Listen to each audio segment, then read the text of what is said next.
জিনিসটা হচ্ছে যে এখানে রেগে মন্ত্রিসভা শপথ অনুষ্ঠান থেকে চলে গেলেন গয়েশ্বরচন্দ্র রায়। এইটা হচ্ছে এই ভিডিওটা দেখানো হচ্ছে।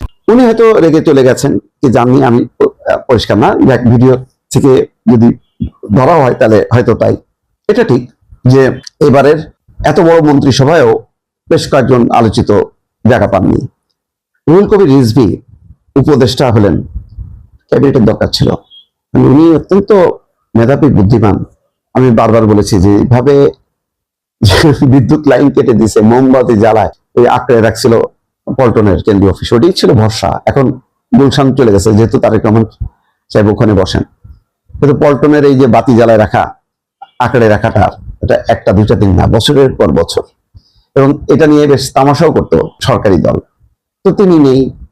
তারপরে যদি বলি দুদু ভাই নেই, আমাদের খোকন ভাই নেই, নাজিমুদ্দিন আলম ভাই নেই, এইভাবে এক এক করতে করতে ফজলুর রহমান, মানে তার মুক্তিযুদ্ধের যে আওয়াজটা, সেটাই কিন্তু কাজে দিল জামাতের বিরুদ্ধে। 3 দিন ধরে তার নাম আসছিল, তিনিও নাই। অনেকেই নেই। আর কি বলবো, যেহেতু এত বেশি তরুণদের আধিক্য, প্রবীণরা ছিটকে গেছে, প্রবীণ অনেকে ছিটকে গেছে। বড় মাপের যদি ধরি তাহলে মঈন খান, নজরুল ইসলাম খান, তারা নেই। সবার নাম আমার আসলে এই মুহূর্তে মনেও পড়ছে না। অনেক সিনিয়র বিএনপির 209, 10, 11 জন তো নেই।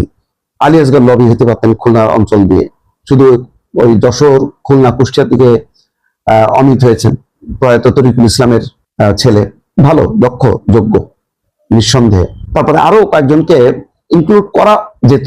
এখন হয় কি, ধরেন আরো 10 জন নিলেও তখন প্রশ্ন উঠবে যে আরো 10 জন না কেন, এটা শেষ নেই।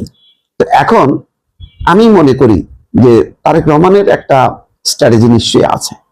এই যে 50 আর 10 বলা যায় প্রায় 59 জন, 49 জন আর 10 জন, 59 জন, এইটা দিয়ে উনি দেখবেন 3 মাস, 4 মাস, 5 মাস, সর্বোচ্চ 6 মাস, তারপর দেখবেন আস্তে করে নাই, আবার ইনক্লুড হবে। এই ট্রায়াল অ্যান্ড এরর বেসিসে কিন্তু চলতে থাকবে, এবং এটাই হয়, এটাই হওয়া উচিত। কারণ আপনি যখন কি 30, প্রথমে তো বলা হচ্ছিল 37 জনের বাসা বাড়ি ঠিক করা হয়েছে। 37 জন হওয়ার পর আপনি কাকে রাখবেন, কাকে রাখবেন না, সবাই তো যোগ্য।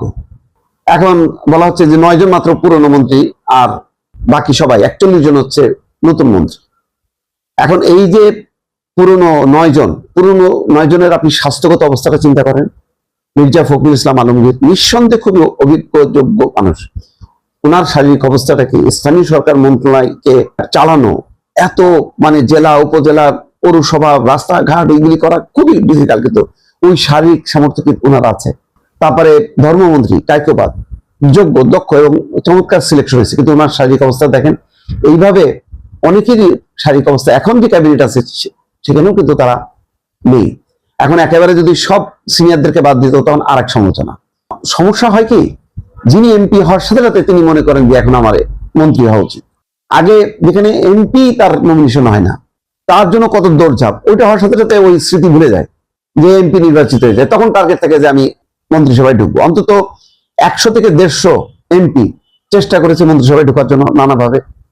এখন অ্যাকাউন্টেড করবে কিভাবে? অ্যাকাউন্টেড করার একটা রাস্তা হলো এই যে, দেখেন এখন কিন্তু মন্ত্রীরা সবাই অ্যালার্ট হয়েছে, অন্তত তার এলাকায় প্রোটেকশন দিচ্ছে, নো চাঁদাবাজি, নো ধান্দাবাজি, নো দুর্নীতি।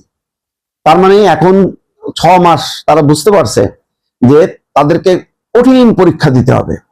এই পরীক্ষার কে পাশ করলো, কে ফেল করলো, এটা কিন্তু তারেক রহমান মনিটর করবে। তারেক রহমান অত্যন্ত সাপ, এটা মনে করার কোনো কারণ নেই যে তিনি মায়ের মতন চুপচাপ থাকেন, কথা কম বলেন, তার মানে তিনি বুঝতেছেন না, তিনি কিন্তু বুঝতে পারছেন। এই দলটাকে তিনি চালাইছে কোথা থেকে? লন্ডন থেকে। লন্ডন থেকে তিনি কিন্তু একেবারে জেলা, উপজেলা পর্যায়ের একজন নেতা, কখনো কল্পনাও করতে পারেন যে তার কাছে টেলিফোন হবে, তার কাছে কিন্তু টেলিফোন করছে উনি। তার মানে সারা বাংলাদেশের নারী নক্ষত্র কিন্তু ওনার চেনা আছে, অন্তত দলের কে কোথায় কি করছে না করছে অনেক অভিযোগ ওনার কাছে আছে। তার সত্ত্বেও উনি কিন্তু এটা একটা দেখছেন যে আচ্ছা ঠিক আছে, ভুল করছে, দেখি আরেকবার সুযোগ দিই, আরেকবার সুযোগ দিই। কিন্তু এখন কিন্তু উনি অগ্নি পরীক্ষার মধ্যে আছে। কারণ এই পুরো সরকারকে মনিটর করতেছে কে? জামাত ইসলাম এবং এনসিপি। এবং জামাত ইসলাম কিন্তু অত্যন্ত মেধাবী, বুদ্ধিমান, তারা প্রতিটা পয়েন্ট কিন্তু রেইজ করবে। তো সুতরাং একটা তো চাপ থাকবেই জামাতের। আর আভ্যন্তরীণ ভাবে এই আই হ্যাভ এ ড্রিম, তাহলে যে অভিযোগগুলি দিয়ে বিএনপিকে মেলামাইন করার চেষ্টা করা হয়েছে, একেবারে ধূলিসাৎ করার চেষ্টা করা হয়েছে, সেই অভিযোগটা নিয়ে কি এই সরকার চলতে পারবে? পারবে না। সুতরাং আভ্যন্তরীণ ভাবে তারেক রহমানও কিন্তু এখন ছড়ি ঘুরাইতে থাকবে। ওই যে বলছে না, কোন দলের আইন না, রাষ্ট্রের আইন দিয়ে দেশ চলবে। সালাউদ্দিন আহমেদ কি বলছেন? মব কালচার এখন থেকে শেষ। দেখেন, কোনো মব নেই, মব বন্ধ হয়ে গেছে। আগে কথায় কথায় নামতো না, ওই শাহবাগ, যমুনা, এই সমস্ত যেখানে সেখানে, এখন কিন্তু নেই। এবং তারেক রহমান প্রধানমন্ত্রীর এত সুরম্য অট্টালিকা, এত সুসজ্জিত, নিরাপত্তা বেষ্টিত আরাম আয়েশের কার্যালয় বাদ দিয়ে তিনি কিন্তু এখন অন্তত 2 দিন তো গেছেন, প্রথম দিন এবং দ্বিতীয় দিন সচিবালয় গেছে, একেবারে হট স্পট, যেখানে আশেপাশে আন্দোলন সংগ্রাম, মব টব যত কিছু হইতো, ওই জায়গায় বসে কিন্তু হচ্ছে। তার চারপাশে হচ্ছে মন্ত্রীরা, একদম মন্ত্রীদের মানে কি বলে ঘরের মধ্যে তিনি যে এখন তার নিজের দপ্তরে তিনি বসে আছেন। আশেপাশে মন্ত্রীদের অবস্থা দেখেন, থরে কম্প অবস্থা। চিন্তা করতেছে, বাপরে কখন ডাক দেয়, কখন কোনটা ধরে। তো এখন কিন্তু দৌড়ের উপরে থাকবে মন্ত্রীরা। ফলে এটা খুব বিক্ষোভ যাই থাক না কেন নেতাদের মধ্যে, সিনিয়র নেতাদের মধ্যে, তারা কিন্তু শেষ পর্যন্ত বুঝতে পারবে যে তারেক রহমান আসলে একটু অন্য স্টাইলে তিনি সরকার চালাবে। তখন হয়তো আস্তে আস্তে এই যে এখন যে ক্ষোভ বিক্ষোভটা দেখছি, সেটা হয়তো থাকবে না। দর্শক, ঈদের আগেই পাইলট প্রকল্প হিসেবে ফ্যামিলি কার্ড চালু করা হবে। এখন সেখানে 1000, 2000, 10,000 যাই দিক না কেন, শুরু তো হলো। শুরু করা মানে হচ্ছে পরবর্তী পর্যায়ে বাকিগুলো বাস্তবায়ন করার একটা তাগিদ শুরু হয়। সরকার পরিচালনা শুরু করতে না করতেই তারেক রহমান কিন্তু অনেকগুলো চমক দেখাচ্ছে, বলা যায় ম্যাজিক। অনেকেই ভাবছিল যে ফ্যামিলি কার্ড এটা হলো কথার কথা, কিন্তু আজকেই দেখেন ঘোষণা করা হলো এই রমজানের মধ্যে, ঈদের আগেই পাইলট প্রকল্প হিসেবে ফ্যামিলি কার্ড চালু করা হবে। চিন্তা করতে পারছেন? এবং আজকে মানে সরকারের দ্বিতীয় দিনে, প্রথম কার্য দিবস, দ্বিতীয় কার্য দিবসে আজকে ফ্যামিলি কার্ড বাস্তবায়ন নিয়ে অর্থ মন্ত্রণালয়ের সঙ্গে মিটিং করছেন তারেক রহমান। 3 বাহিনীর প্রধান দেখা করেছেন। ডোনাল্ড ট্রাম্প শুভেচ্ছা জানিয়েছেন, অভিনন্দন জানিয়েছেন। তো আজকে দ্বিতীয় দিনে কিন্তু অনেকগুলো অর্জন এবং অনেকগুলো চ্যালেঞ্জ যেটা সামনে কিন্তু উপস্থাপন করলেন। এই ফ্যামিলি কার্ড হিসেবে মনে আছে যে এই সমস্ত ভোকাস, এগুলি হবে না, এগুলি হলো মানে মানুষকে মন ভোলানো, কিন্তু এটাই কিন্তু একটা জাদু মন্ত্রের মতন কাজ করছে। শফিকুর রহমান তাচ্ছিল্য করে বলছিলেন যে এই সমস্ত কার্ড ফার্ড লাগবে না, আমাদের দরকার ভালোবাসার কার্ড। অর্থাৎ কোনো দিক থেকেই মানে এই কার্ডকে এত তাচ্ছিল্য করা শুরু করছে।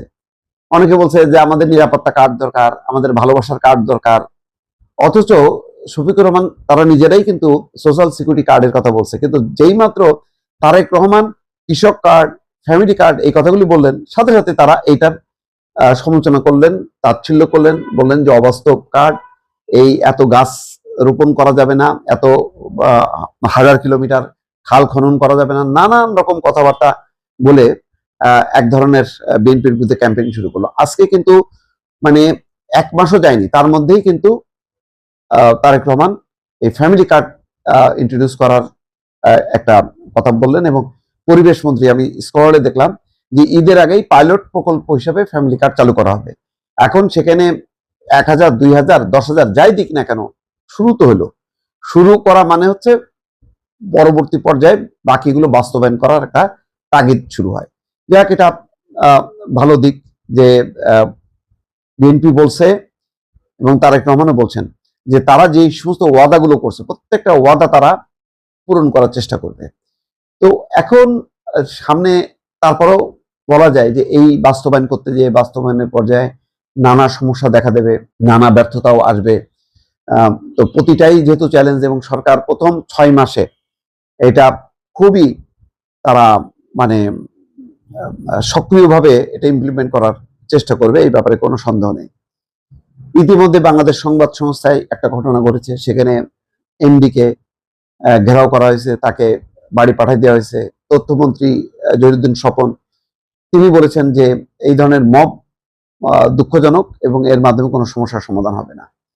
যাই হোক, এখন অনেকগুলো চ্যালেঞ্জ নিয়ে কিন্তু অগ্রসর হচ্ছে বিএনপি।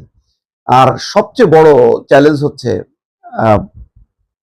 যেটা সালাউদ্দিন আহমেদের জন্য, সেটা হচ্ছে ওই যে মব, তিনি বলছেন যে মব কালচার এখন থেকে শেষ, এটা যে সত্যিই শেষ হয়েছে এটা প্রয়োগ করতে হবে। যদিও এখন পর্যন্ত মব বাজরা ঠান্ডা হয়ে গেছে, যে মবের উত্থান ঘটলো ওসমান হাদির মৃত্যুকে ঘিরে, যেই তাণ্ডব আমরা লীলা দেখলাম যে যমুনার আশেপাশে নির্বাচনে 5 দিন আগে, তো সেই মববাজদের নিয়ন্ত্রণ করা, তাদেরকে কি মেসেজ দেবে এবং সত্যি সত্যি এটা ইমপ্লিমেন্ট হবে কিনা, সেগুলো একটা চ্যালেঞ্জ।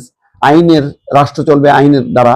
এখন অনেকে প্রতিহিংসার শিকার হয়েছে, অনেকে নিপীড়নের শিকার হয়ে কারাগারে আছে, শত শত মানুষ, তারা মুক্ত হবে কিনা, অনেকগুলো পর্ব সামনে আছে। তবে স্টার্ট যেটা শুরু করছে এবং তারেক রহমান যেটা বলেছেন, তার যে মানে বহুল আলোচিত ফ্যামিলি কার্ড, কৃষক কার্ড, সেইগুলোর যে একটা প্রাথমিক যাত্রা শুরু করলো, এবং এই ব্যাপারে যে এখনো কমিটেড বিএনপি, এটা কিন্তু আজকে বোঝাই দিল। আরেকটা জিনিস গুরুত্বপূর্ণ, যে তারেক রহমান শনিবারেও কাজ করবেন। তার মানে এখন এতগুলো চ্যালেঞ্জ সামনে, যে একটা দিন বাদে অর্থাৎ শুক্রবার বাদে বাকি 6 দিনই তিনি কাজ করবেন। এটাও কিন্তু অন্যদের জন্য একটা মেসেজ, বাকি মন্ত্রীদের জন্য, যে সবাই তোমরা এই চ্যালেঞ্জটা নাও এবং কাজ করো। তা আমার ধারণা যে একটা গতি সহসায় শুরু হয়ে যাবে, যেটা একেবারে অন্তর্বর্তী সরকারের সময় একটা এলোমেলো অবস্থা ছিল, ঢেলাঢালা অবস্থা ছিল, কিছু অনুষ্ঠান ছাড়া বাকি তৎপরতাটা বোঝা যাচ্ছিল না, বরং এলোমেলো কথাবার্তা। ওই আসিফ মাহমুদ সজীব ভুইয়া বলে ভারতের সাথে সব চুক্তি বাতিল, পররাষ্ট্র উপদেষ্টা বলে এরকম বাতিল হয়েছে আমি শুনি না, মানে লাগাম ছাড়া সব কথাবার্তাগুলো। আমার ধারণা যে এগুলি এখন একটা নিয়মতান্ত্রিক, শাসনতান্ত্রিক এবং একটা গতিশীল সরকারের দিকে রূপ দেওয়ার জন্য বিএনপি আপ্রাণ চেষ্টা করবে। দর্শক।